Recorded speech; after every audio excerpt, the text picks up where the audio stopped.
vai então fazer a nossa prece, para que nós possamos, primeiramente, agradecer a Deus, a Jesus, aos espíritos amigos e benfeitores espirituais, que com certeza nesta tarde estão conosco, trazendo para junto de nós a vontade do aprendizado, desta ferramenta que somos, médium que muitos de nós o somos, trazemos como alavanca de progresso aos nossos espíritos. Muitos acham até que não deveriam e não deveríamos estudar com tanta profundidade. Mas vemos que o próprio codificador, na sua segunda obra, o Livro dos Médiuns, nos traz tudo aquilo que devemos ou deveríamos aprender a respeito da mediunidade. Vemos os espíritos trazendo a nós, a cada instante, a cada momento, informações preciosíssimas do mundo espiritual. E nós, muitas das vezes, pelo desconhecimento, mesmo pela falta da confiança doutrinária, nós a abandonamos e a relegamos a segundo plano. Quando vemos um encontro como este, chegando na sua 11ª edição, não devemos nos preocupar com a quantidade daqueles encarnados que aqui estão, mas talvez com aqueles desencarnados que são em números maiores e que também estarão se preparando para esse mundo regenerador que está chegando. Que nós, aqui unidos em pensamentos e em sentimentos, possamos usufruir de tudo aquilo que os nossos convidados, que saem de lugar muito distante e vêm até nós com toda a boa vontade a nos ensinar a mediunidade. O que produz? Esse é o tema central do nosso 11º Endemed. Que ele, Jesus, o mestre e amigo, conforte e ampare a nós e dê a inspiração aos nossos companheiros a nos trazer os ensinamentos. Que a tua paz, Senhor, conduza-nos e nos proteja, agora e sempre, graças a Deus. Eu vou ser rápido na abertura do encontro, porque falar dele por si só, eu acho que ele mesmo já diz para nós, em função daquilo que nós estamos vindo aprendendo nos últimos 6 anos com o livro Médium, Conhece-te a Ti Mesmo. Que essa semana mesmo eu tive a oportunidade de lê-lo, o capítulo O que Produz, pelo menos umas 5 ou 6 vezes, né? E parece tão simples, né? Parece uma coisa tão simples ali, coisas tão simplórias, às vezes até banais, que nós falamos assim, para que ler isso, né? Mas que a gente não faz, né? Que a gente não executa. Nesses momentos de abertura, nós também lembramos aqui a figura do nosso grande companheiro, saudoso, altivo Carissime Panfiro, né? Que há meses atrás nos pediu que iria se afastar de nós por atividades mais profundas que exigiam a presença dele em planos maiores. E nós ficamos tristes, né, por esse detalhe. Mas eis que passa alguns meses E eis que ele de volta está. E agora nós estamos o vendo sempre junto do lado direito nosso e do lado esquerdo o Dr. Herman, né? Como se fossem guardiões, né? Hoje eu vinha vindo de Taubaté, fui levar a minha cunhada a Taubaté, e os dois estavam próximos de mim. Não, nós estamos aqui dando um apoio para você chegar lá. Então a gente ter seres como esses do nosso lado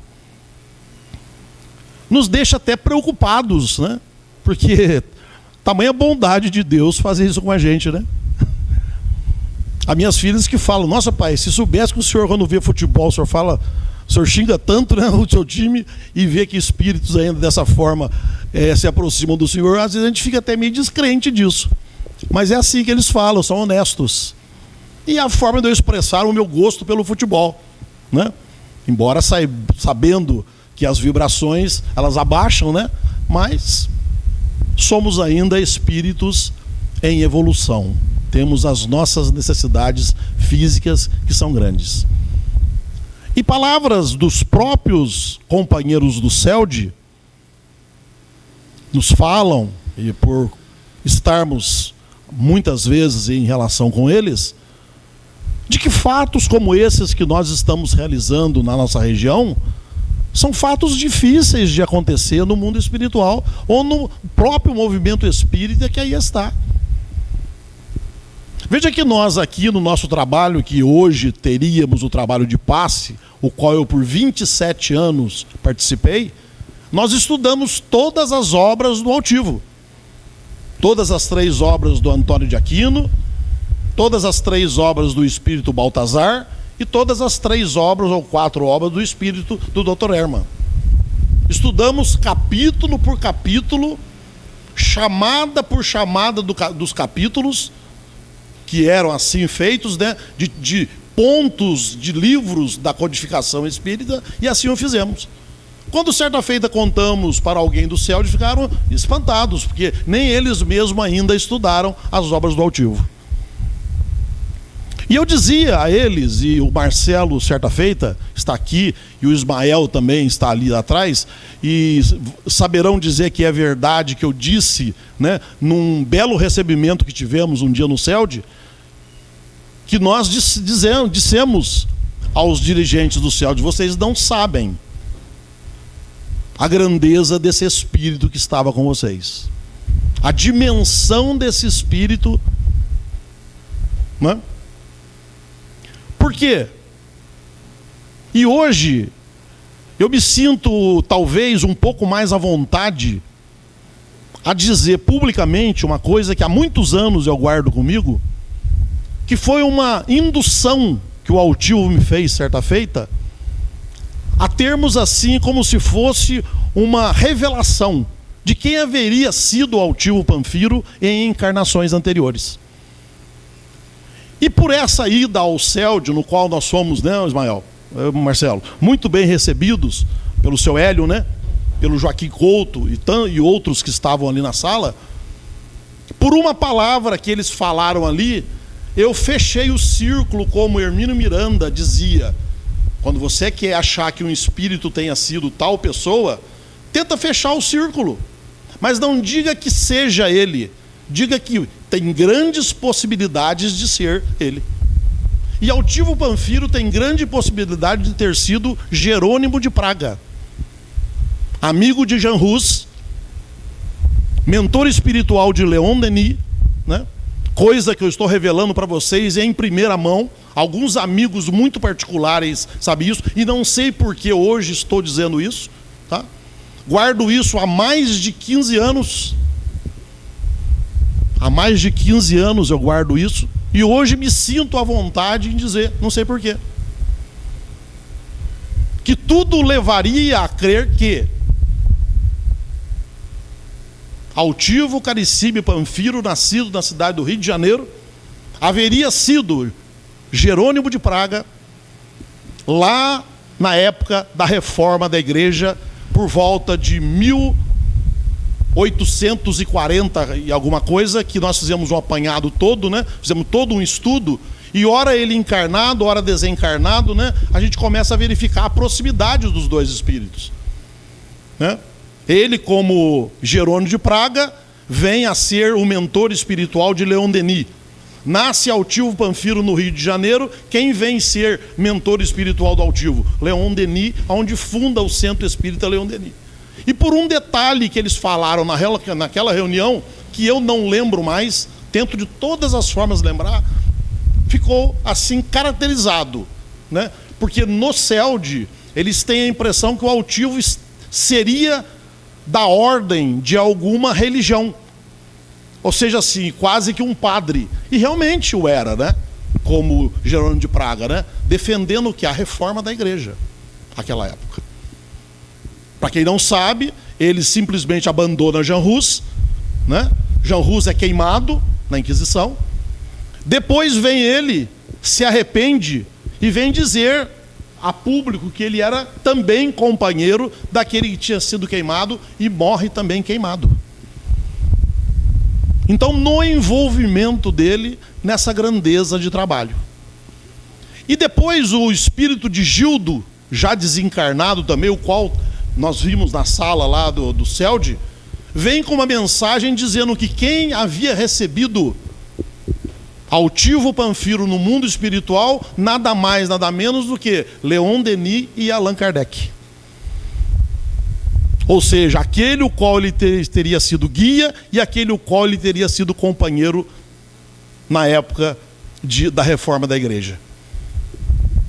E nós assim, então, no nosso primeiro Endemed, Lorena, nós fizemos uma revelação pública que nós vimos quando o Altivo adentra o nosso salão, trazendo o Leon Denis junto. O Leon Denis com o braço assim, o Altivo com a mão no cotovelo dele e fazendo ele adentrar o salão no nosso primeiro Endemed feito do Centro Espírita Fraternidade, coisa que eu deixei público à época. Então nós vemos a grandeza que existe no momento em que nós abrimos oportunidade ou portas para que esses espíritos possam se aproximar de nós. Então são momentos como esses aqui que nós temos que assimilar e muito em nós, sendo ou não médiuns, para que nós possamos ser multiplicadores disso aí. Eu só não vou chorar aqui, que eu vou tentar me segurar. Mas eu disse para minha esposa que eu estava feliz, porque eu estava alegre. Porque eu estava alegre de fazer o 11º Endemed. Porque há mais ou menos umas 12 semanas atrás, eu estava sem falar há 7 dias. Eu tive um processo depressivo, apático, que me levou a 7 dias sem falar. De um emagrecimento de quase 12 quilos por não comer. Por uma depressão, aonde foi me levar a um psiquiatra. E hoje estou aqui à base de medicamentos. E não tenho vergonha de dizer isso. Mas feliz, com o coração pulsante, com a minha personalidade fixa, sem alterá-la de forma alguma por medicamentos, mas estou aqui. E fui aprofundar muito profundamente se ela alteraria a minha condição mediúnica. E eu fui, por surpresa minha, ver que a Associação Médica Espírita Brasileira já está muito mais aprofundada do que nós imaginamos a respeito dos cloridratos, de fluoxetina e de... eu esqueci a outra. Que aceleram a serotonina e nos fazem, então, médiuns mais rápidos até, segundo a própria Associação Médica Brasileira Espírita. Não só brasileira, como dos estados do Brasil. Então a gente vê quanta coisa boa acontece com a gente. E aqui tem um amigo que, pela mão dele, me segurou essas semanas. Ele não sabia, mas eu escrevi para ele, para que ele me mandasse os 3 livros sobre o amor. Amor e vida, amor o sentido da vida e amar além. Porque eu me segurei nesses 3 livros para que eu aguentasse essa pressão emocional que eu passei. Escrita por Samuel Bulamarque. pro Léo Buscaglia. Foi ali que eu me segurei. Naquele amor que ele dizia ali e que eu precisava ter, porque eu dizia para minha família, eu não tenho sentimento mais. Acabou meu sentimento. E não tinha mesmo. Não é um desabafo. É simplesmente um comentário que eu estou fazendo com vocês do que é que o mundo espiritual reserva para a gente. Coisas surpreendentes. Coisas surpreendentes. E a gente, às vezes, culpa a Deus por isso, né? O que Deus tem a ver com isso? É nosso. Mas você, Carlos, você com todo esse conhecimento doutrinário, você com todo esse conhecimento doutrinário. Não existia razão de viver. Eu só não pensei em suicídio. Isso aí, graças a Deus, eu não pensei. Mas o resto eu pensei em tudo. Sair correndo, sumir. Então, gente, as coisas não acontecem à toa. As pessoas diziam para mim no CELD que o altivo fazia o que fazia no CELD, e como eu acho que o Lindomar também deve ter esse grupo de pessoas que são fiéis a ele no Porto de Esperança.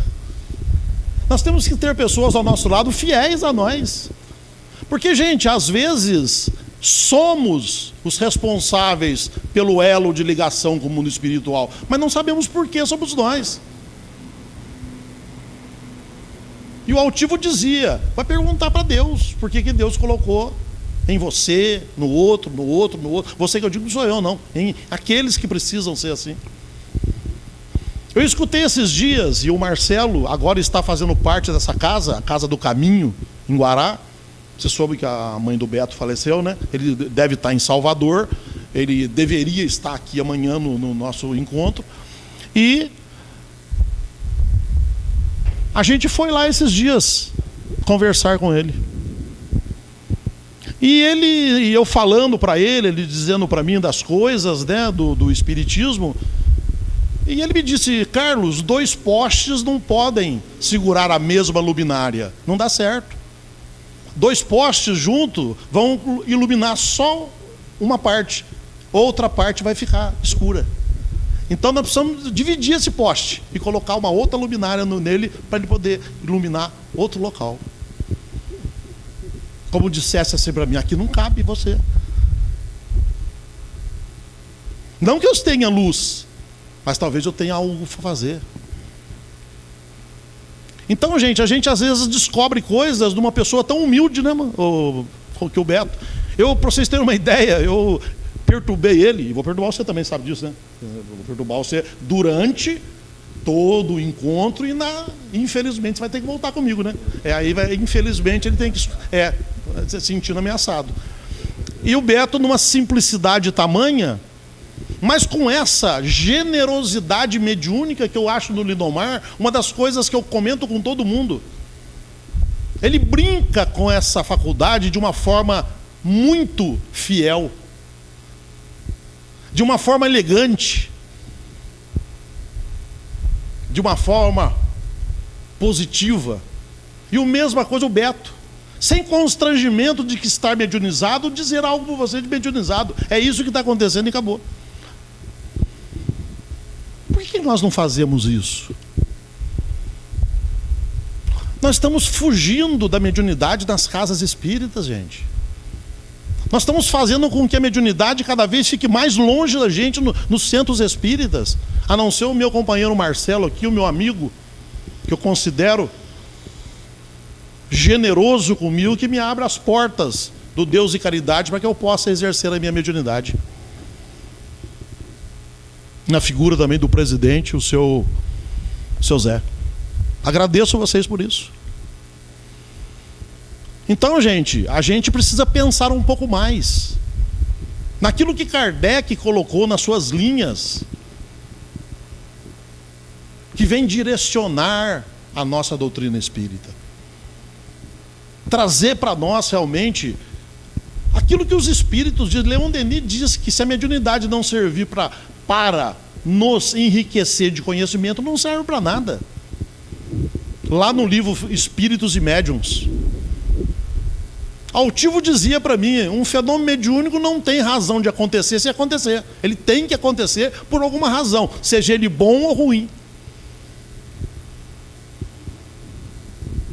Então a gente precisa ter que fazer essa pergunta. O que produz? O que nós produzimos na nossa faculdade? Nós levamos a sério os espíritos?